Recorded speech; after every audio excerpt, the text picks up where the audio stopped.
You ask Tiger to solve. This deals with linear equations with one unknown. The final result is y equals 1. Let's solve it step by step. Simplify the expression. Combine like terms.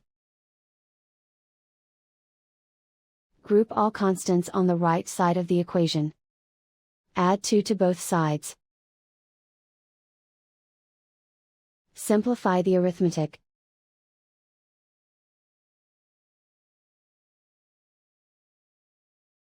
Isolate the y. Divide both sides by 5. Simplify the fraction.